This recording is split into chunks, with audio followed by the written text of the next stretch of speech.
So, um, but I did the brakes myself, and I don't know what else. I know there's a bunch of air in the lines, and I just need somebody else that can do it in a day. I just hit the start button, boys. We're rolling? Okay. Welcome to the, I don't know what edition of the Sobriety Racing for Recovery Sobriety Rock Show. We have Brendan Ingram here today. God, it sounds like I'm a host or something. It's weird. Come on down. Come on down. I wing these things all the time. I want to start with this, and it's a serious question. I want to know what your life was like on March 27th of 2017 and what brought you into Racing for Recovery on that day. It was a complete mess. I had nobody I felt like I could turn to. I was kicked out and alienated from my family. And I was caught in a messed up situation because of my pride. I wouldn't go to the Cherry Street mission and actually stay. I went there, I checked in, I looked around, and I couldn't do it. I walked right back out. And I ended up staying in my truck a couple times. And the only people that were willing to help, because my family didn't really know what to do with me at that point. You know, like they all tried their hardest to help me see the other side, and it just wasn't getting to any roots of problems or figuring out that I even had a problem. You know, I knew everything and you couldn't tell me different at the time. So I started staying with my friends, so-called, which unfortunately they were all drug users. So me having obviously I was a good purpose that they could take advantage of. Hey, I need a ride here, and we'll give you this. So it was just this constant drugs being presented to me that I couldn't escape it. And after a few months, I hated it. I hated everything. I didn't get to see my son. I didn't get to see my family. Nobody. My truck got shot up, and it was just unfortunate. One bad thing after another, but I was trapped in a circle that I felt like I couldn't escape.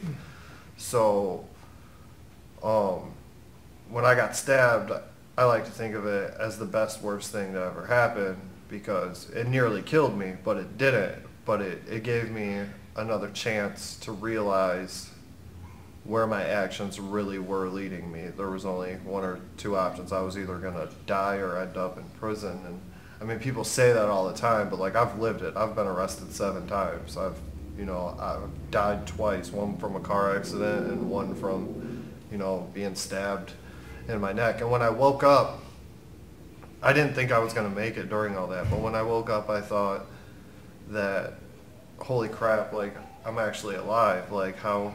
How is this going to be? And it was terrifying. I remember waking up with 9 IVs in both of my arms, and I asked them what it was for, and they said, you needed a lot of blood very fast.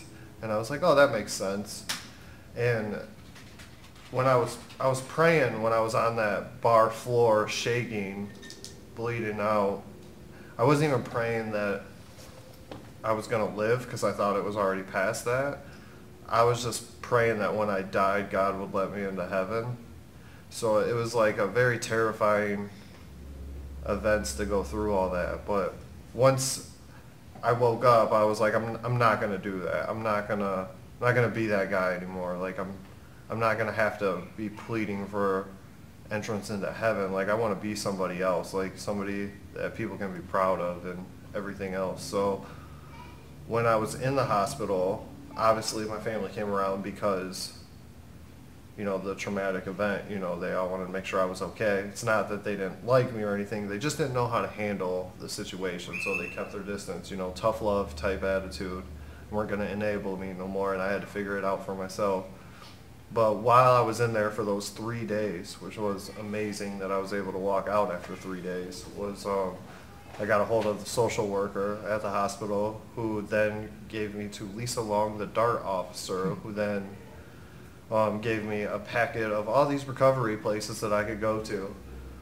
My dad was pushing more so for inpatient when he was coming up and talking to me, but with my medical injuries, nobody would take me. So because it was too much of a like liability with me having 17 staples down my neck and all that. So this place I found, it was on the second page, and I had excuses too. I don't know if that was just my old self not really knowing if I wanted it yet, or just if I was just going through the motions or something. I was just exhausted and tired of being tired, and I had no excuses for this place because I didn't. This place meaning us. Yeah, for Race Okay. for Recovery. I didn't know what it was at that time, but it was close to my house. I live 6 minutes away from here, so it was a good place to start. It's close by. Like, go stay with my dad. Get my shit together, and it progressed from there. And as soon as we left the hospital, this is where we came. We came straight here. I didn't even stop at my house. Like, I still had on clothes that had blood on them, and some from my house, and had to throw away my shoes and my hoodie, and had to throw away most of the clothes I was wearing because of all the blood on them. But we came here. Well, I talked to Dan on the phone, then we stopped in, got the tour, and I just instantly was like, all right, this is gonna work this time. Like, I'm gonna make this work. And it came in, and I just I was quiet. I started learning, and it just progressed from there. So, I mean, I didn't feel like I was worth anything over a year ago, last March. Like, it's not that I wanted to kill myself, but I didn't care if it happened at that moment. I gotta stop you for a second, because when I'm listening to you, we're gonna back up a minute, because, and this is typical, you're describing, you didn't describe like what happened to you. You just like, yeah, I got stabbed, and you're moving on. So I condense it, but go back to like what happened, and then also talk about seeing the van when you were on the way in here, because those are two profound things. I want people, Brendan, listen.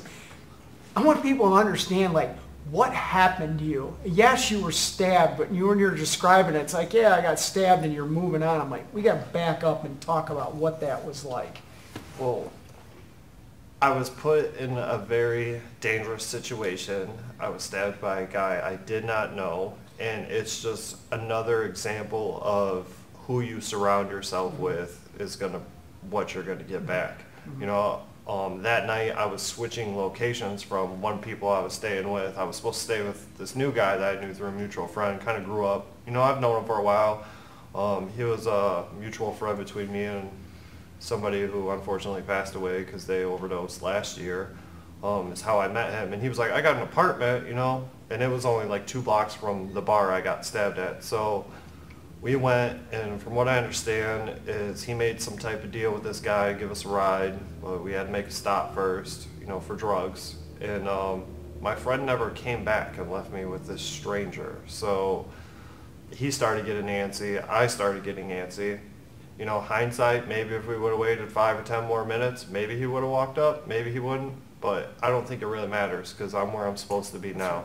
Yep. So that guy freaked out, thought that I was trying to set him up. I really had no idea what was going on at the time, and it led to him getting angry, and I was walking away. He yelled, I turned back, and he got me twice in my throat, and we almost fought.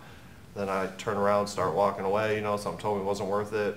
Was totally oblivious to me that I was actually stabbed at that moment. I start walking away, and then I felt just soaked all down the front of me. So I start feeling it, and then when I lifted my hand up, you could just see like so much blood just dripping all down my hand. So I was like, I need help. So I turned back to go walk back into the bar to get help, and he was coming out of the parking lot, and he swerved trying to hit me with his car. So I jumped out of the way of that, stumbled in there, and got help. They called 911, and a very nice guy named Mike Stevens came over and helped pressure on my wounds, and sat there the whole time holding it as I was shaking on the floor right in the doorway, freaking out about what was going to happen from that point on.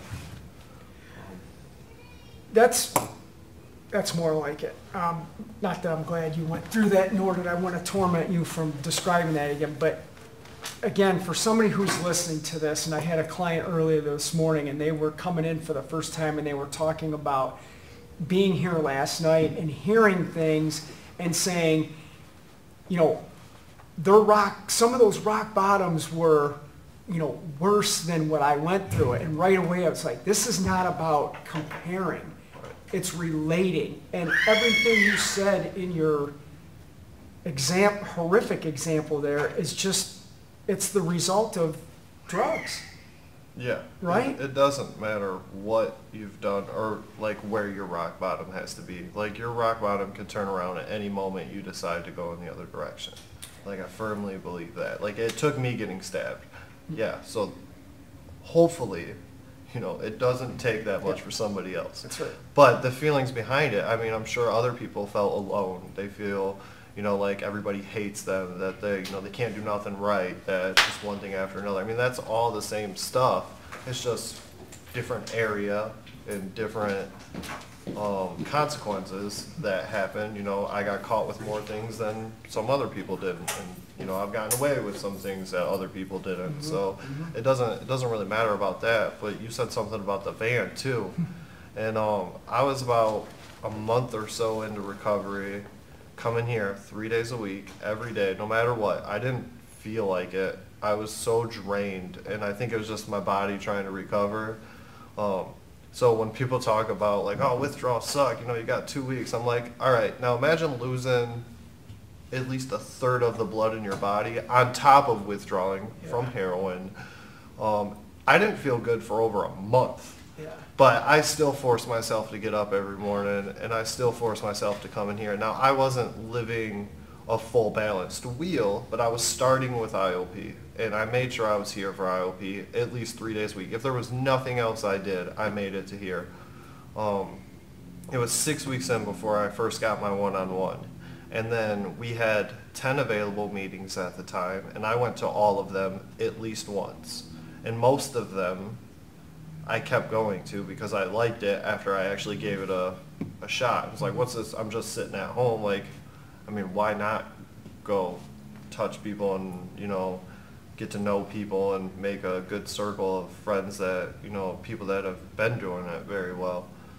And so the first time I went back to East Toledo, I was with my dad, and we were driving down Hill Avenue, and all I kept thinking about was like the bars over there. Like, we're gonna drive by there. Like, I know so many people over there. Like, am I gonna see anybody that I know? Like, are they gonna see me in the car? Like, are they gonna wave? Like, are they gonna be mad? Like, what about the friends he was friends with? Do they know what happened? Like, he didn't respond to me after that.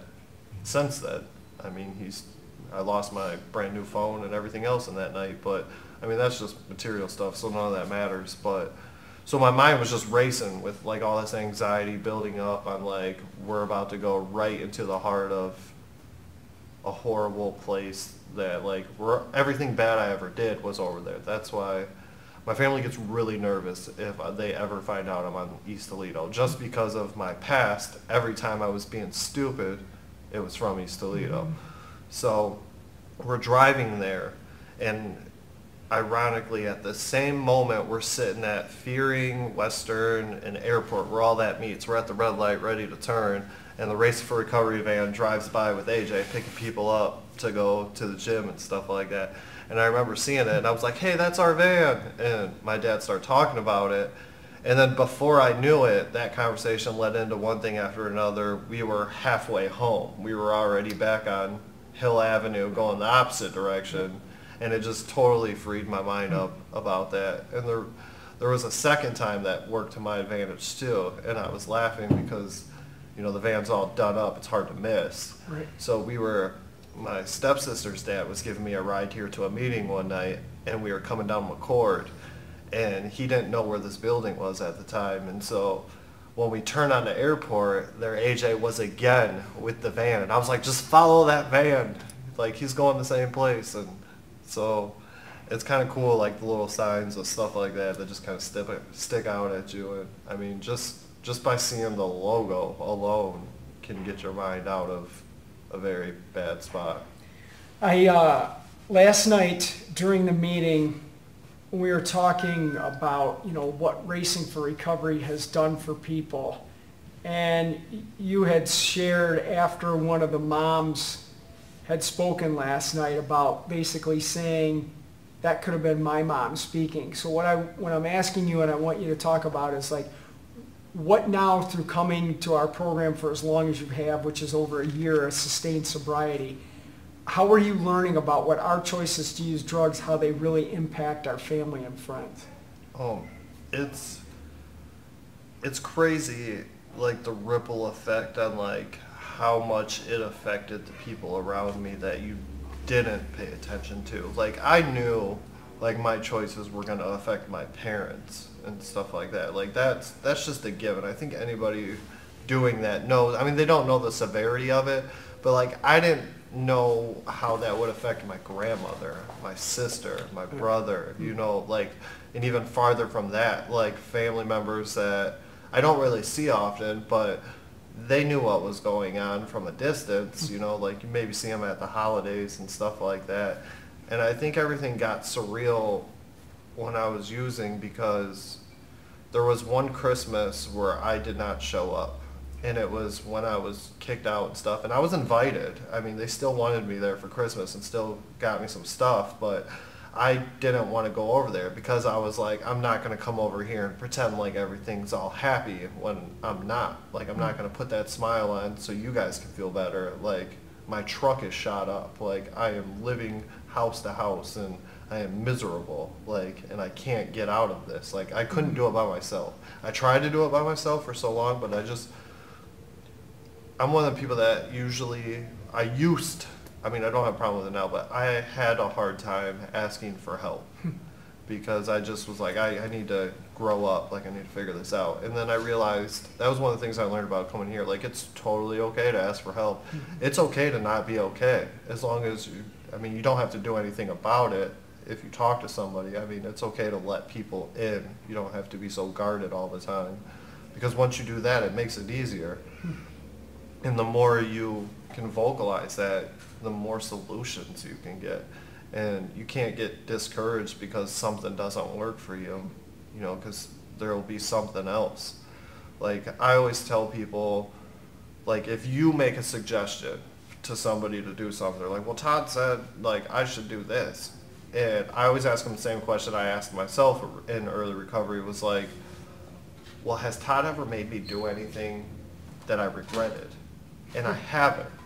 I mean, I have a funny story too, is AJ with the kayak. I am terrified of boats and waters. Like, I had a bad experience as a kid where our boat almost sank, and I do not like boats and waters, and I'm scared because my arm, like, being so weak, and like, it's not very strong, so like, I'm not a very good swimmer, and if something was to happen, and he started doing them kayak things last, summer, and the second week, he chose me and Randall. He was like, hey, I drew some names, and your and Randall's names, came up on the list. And I'm like, that's funny, because I don't remember ever signing no list. Like, not once. But I was like, you know what? Like, I'll do it, because if I can do it, there's no reason why anybody else can't give it a shot. And so that's what I told myself. And anxiety was maxed out when we were putting them boats in the water. But 10 minutes in, it was amazing. Mm-hmm. Like, I was like, I'll do this any week. You don't have anybody to show up. Like, if somebody doesn't calls off, like, just call me. I live 6 minutes away. I'll be here every Friday. Mm-hmm. It was fun. And I would, stuff like that is just getting over that fear of what could happen and just go with it. Todd, any questions? No questions at this point, just a lot of positive feedback, some shock and what you've been through and gone through and endured, and a lot of encouragement too, and proud parents and family members. Yeah, I've known you I've had the pleasure of knowing you for over a year. I didn't make you go back and talk like that to beat you up. I wanted you to convey that to the people watching this so they can go, oh my God, if I keep doing that, that's a possibility of that happening to me. Listening to you earlier, we were talking about your being on the floor and laying there and asking God if you basically were good enough to get into heaven. That was real powerful. So now I want to ask you, like, now that you're starting to develop self-respect and love and care for yourself, how did you do that, and how was your perception of, you know, when that time comes for you that it's going to be different, that you are going there?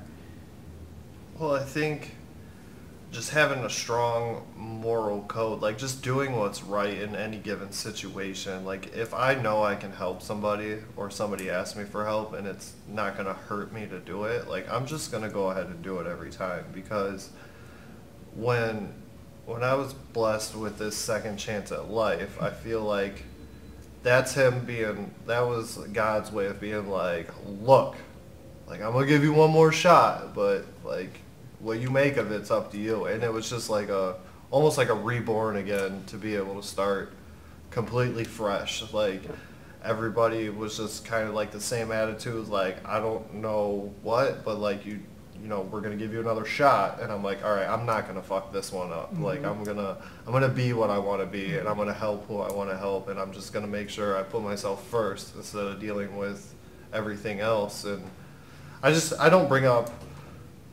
like the exact details of what happened in the past, because, you know, like it doesn't matter. Like none of that matters anymore. It's just who I am today is what matters, and who I'm gonna be is what matters. So it's all irrelevant. And like, yeah, my close friends and stuff, like we make jokes all the time. Like at dinner last night, we're sitting there and you know, there's always a knife at the table, and I'm always like, you know, joking around and Cut it out. like, hey, yeah. So just stupid things like that. Like it's just, we make fun of it. But I mean, I was making fun of it the very next day. I was in the hospital making fun of it because the nurse comes in and she was like, hey, so first thing I said when they came in, they were like, hey, we're gonna give you some pain meds. What do you want? And I was like, don't do that. And she was like, what? And I was like, I have a really bad problem. Like I don't want that. She's like, well, I gotta give you something because it's gonna hurt really bad. We'll give you the minimum that we can possibly give you. I was like, okay, I guess. And she's like, so what kind of pain is it? Is it a throbbing sensation or a burning? And I was like, or a stabbing pain? And she started laughing. And so that whole day, that nurse, we were just, every time she come in, I'm like, hey, cut the crap, you know, and like stuff like that. And it was just, it didn't matter. Like, I think it was just the relief of waking up there and not waking up, period, was a big changing thing. In the book, there's a story in there about the guy waking up in the hospital and looking out over the city out the window, the chaos he caused and stuff like that. That I really liked reading that because I didn't get up and look out the window. I mean, we can say I did though, if that's gonna help, you know, anybody else. But I sat there in my bed and I was just like, man, this is really it. Like, this is really what I've done. And then I had to find people to teach me what I need to do, that I was able to listen. People with patience that could guide me in the right directions. Now, professional help. It's you guys here, you know. I don't have really any problems in my day-to-day life that come up, and anytime I've had a significant problem with something that's really bothered me, I've come here. And I may not have had a one-on-one scheduled, but somebody here has taken the time just knowing I'm upset, stayed an extra half hour, I don't know, you know, somebody cancels, they're like, hey, come back here, you know, and I've always felt better leaving. And so it's nice, and I'm really grateful that when I got to the point of like how to forgive myself, started with forgiving the guy who stabbed me. Because I like to say, like, once you forgive somebody that hurt you, they no longer have power over you. You know, they're not affecting your day-to-day decisions. And obviously having low self-esteem, that affects every decision you make, whether you're going to go outside, whether you're going to get up and take a shower. You know, like, if you hate yourself, what's the point? So by me forgiving him, which was it didn't happen overnight, but I just look at it like, that guy's in prison. Hindsight, he was at the Zeph house before that. That incident, that crazy encounter, potentially saved both of our lives, which then could fan out, and who knows who that's going to affect now. So after that, and being forgiven is always nice, but I did like what I was kind of told. I didn't tell everybody I was sorry right away. I just start doing things, like let my actions speak for me, and people started to see that. And then people start asking me for my phone number. And then like one of the best moments for me is like when somebody I look up to tells me they look up to me. Like that's just like, damn, like that's what friends are. Like that's what it's for. Like you can lean on them and they won't just give up on you. I feel like they'll stay around. Like people will come and go, but there's a lot of people that are good people either way. I got a question for you in that, but there's one, somebody's asking one over there. Go ahead. Sister had wrote a letter to Race for Recovery, and we're wondering, how did hearing your sister's words affect you when you hit that 6-month mark? It was that was difficult because she gave it to me to give to Todd, and I remember giving it to Todd, and I didn't read it because that letter wasn't for me. And Todd asked me to read it, and I told him no at first. And then, once again, that question popped in my head, well, has he ever made me do anything I didn't want to do? And so I remember reading that in the old IOP room, the conference room. And that was one of the ways that gave me perspective on, my sister's always been there for me, hands down, defended me when everybody else was not. You know, anytime people have talked crazy about me, even when I was in the heart peak of my addiction, she always still had that hope and, you know, had faith in me to keep going. So I didn't realize that, like, she was one of the side people that, like, I didn't think I was affecting on a day-to-day basis with my choices. And reading that letter really opened my eyes to how much it fans out. I think that was probably the starting point of when I really started to learn about the perspectives of my entire family, not just my immediate family. Do you remember if you sat to my left or right that day you I read it? remember I was sitting between Chris Stone and Brian Rowe, That's right. on which would be your left. Yeah. So it's interesting that, was it Carrie that asked that? Yep. Yeah, I figured. And that's what I was going to ask you that I'm asking you now. I don't know when you wrote me the letter that you had written me, which is now posted up in our main office, so that I encourage everybody when you come in to read this. So I'm going to ask you, what do you think that you've taught me since you have bettered yourself? What have you taught me along the way? And I've never asked that question to somebody before. I would say I like to think that I check you occasionally with looking after yourself rather than everybody that relies on you, because you either catch Todd like this or like this, because he's always doing something and he's always helping everybody else. So it doesn't really matter how far down the hole you are, but you know, like a couple meetings ago when I was asking you like what the program did for you, and I was laughing. I think I was talking to Jordan about it, and I was like, you know how persistent I was with that? I was like, because he was not feeling that at first. I was like, I mean, there was like 6 things I wrote down before I finally seen him say he was going to answer it, and I was like, yes, got him. Like, and it's not just to mess with you. I mean, it was just it's always nice to know like your thoughts on it, because even though you've been sober for 25 years, more than that now, like you still are teachable. Absolutely. And that's important. And I remember when I asked you about pulling back too in IOP, because I was coming 3 days a week forever, and I wanted to slow down and actually go out and do stuff and progress, like take the next step of what I felt, you know, going back. And you told me, I'm not going to tell you what to do. Like, you know, that's not what I'm here for, you know.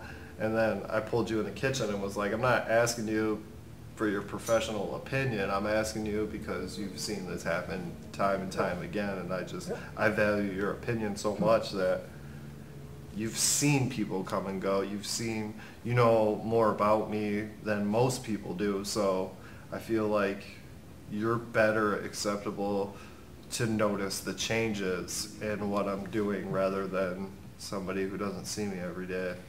You had mentioned, I'm not going to talk about all this because, well, I do want to say this. When you sitting up here on Thursdays with me and Joe, all three of us are up here, and I want people to understand that this is it's a group effort. It's a team effort here. Us three up here doing what we do, you know, Todd and other people running the video stuff that makes this happen. I don't want to get into the banner that you and I have amongst each other sitting here because that's personal, and I do want to keep some things to myself with this. But I will say this, adding on to what you said before, having you just be alive, that Racing for Recovery and myself knowing you, to be privileged to know the real you and start to see that humor and that care and everything come out. I can't tell you how fortunate I am in the ways that you've challenged me in a couple of ways that it's like, man, here I am. I'm way older than you. I've been doing this a little bit longer than you have, but as you said, I'm still teachable, and the things that you've taught me just as a person, I can't put into words really how much I appreciate that. So I'm glad you're here. It's like when you mentioned earlier about maybe you getting attacked like that. Not only it saved your life, it saved your attacker's life, but look what it's done for the people who you've encountered around here, and that's just good stuff. So I just want to say thanks for you being you. Here all week. And that's Brendan in a heartbeat right there. Always got the humor. Always got humor. Anybody else have anything to say? Just a lot of love, you guys, and thank yous, and proud of you, and it's awesome, man. Let's close with a good note. What does going to Boulder with us, what are you looking forward to with doing all that with our group that's heading out there? It's not even the race. No. It's not even, it's that I could just take a lot of my close friends, trap them in a vehicle for 20 hours, to them have to listen to my garbage. Yep. That's why I'm flying. Yeah. Well, still got to get picked up from the airport. So, I mean, but just being able to just have that much time with like positive people that are all doing the right thing, that, you know, it's just that I know each and every one of them on some level, and, you know, so it's nice having like real friends. Yeah. That's what it is. Like that real support, and just being around them all the time is just, it's awesome. Last question. Somebody that's watching this that's battling addiction right now, what do you say to them about turning their life around and how to do it? I would say they should Google Racing for Recovery, or maybe if they're not willing to do that, I would try to get them to watch the Thursday videos first. I mean, that's a great tool, because the misconception of what treatment is so bad. Like, I went to treatment before with Unison, so me wanting to come to another program wasn't really at the top of my list. Like, I would have rather done everything we're not supposed to do, like isolate and just, you know, camp out in my dad's basement for like 3 months and be like, all right, I think I'm good now, you know, and then start leaving the house, which is all the wrong things that I thought would be the right things. I would have done it completely wrong had it been under my own mindset and stuff. But I'm not saying any program's worse than the other, but I just had bad experiences with the programs that I used before. Not that anything like crazy happened, it didn't work for me. And, you know, I got a lot of backlash when I was early in AA because people told me that I was too young to have a problem. And maybe I was 17, 19 years old, but did they know that I already had been doing drugs for 7, 8 years at that point? Like, I think I had a problem. It just necessarily wasn't alcohol at that time. But even when I gave up doing pills at one point. That's all I did was drink for like 3 months straight, and then I eventually went back to pills. So up until this point, I've never fully been, I guess, clean, you could say, except for there was a time where I was staying with my aunt where they tried to help me, my aunt and uncle, and I told my uncle everything bad, everything I've stolen, everything was out on the table. He was like, I don't want no surprises. And so as hard as it was, I told him everything. He introduced me to church, and everything was going good for a while. And I got a job and, start hanging out with a girl, and, eventually, I got hurt at work. 60 perks a week were coming my way because of my arm injury, which just led me right back into the same thing. Yeah. But with the exception of that era of them helping me, every time I've quit doing a drug, I've replaced it with another drug. So I remember I was happy. I came in here when I was talking to Dan, and I told him I didn't want anything. Yep. Like, I didn't want Suboxone. I didn't want to take anything, because I also took Suboxone, but I took them for the wrong reasons. I didn't really take them. I took just enough on the days I was getting drug tests to see my doctor, which ironically my doctor got arrested by the FBI. But me using drugs, that was just free income, knowing that I could go to a doctor, he'd give me 16 of these things that I could turn around and sell, and then just go buy more drugs with it. So I didn't buy them for the right reasons. Maybe if I would have took them the right way, the recommended way, maybe it would have worked. Maybe it wouldn't have. But I wanted to finally be free of all of it, like no questions asked. And I know it's a very bold statement, but I feel like I'll never go back out.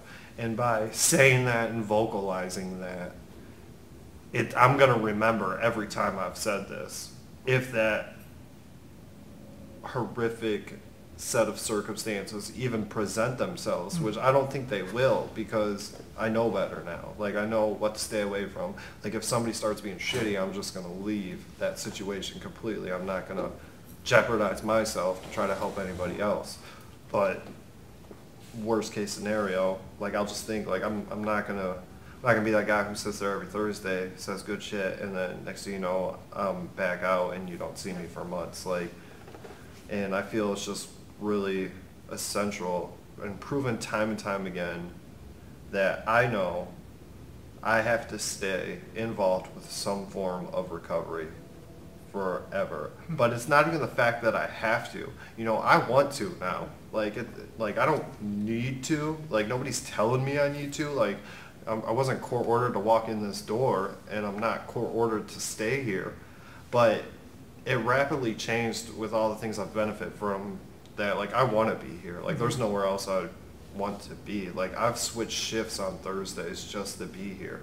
I've traded,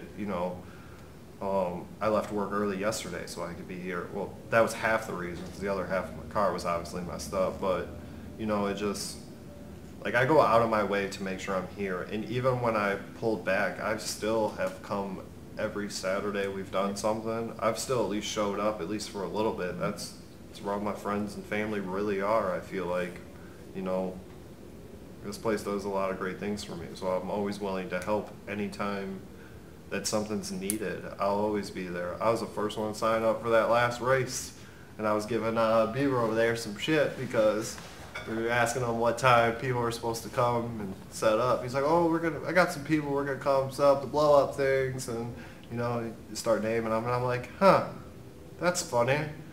My name was number 2 underneath yours, and I didn't get a phone call about blow up things. And he's like, well, we just gotta get them out. It takes like a few minutes, and I'm like, yeah, but Rocktober, we packed them up, and I was there. And last time you guys had a thing at Tamo, like, I was there, and I was there. I was like, I helped pack them up many times, but it's okay. And he's like, well, you can come. I'm like, no, I don't want your pity invites, like just that, just being able to joke around about that is funny.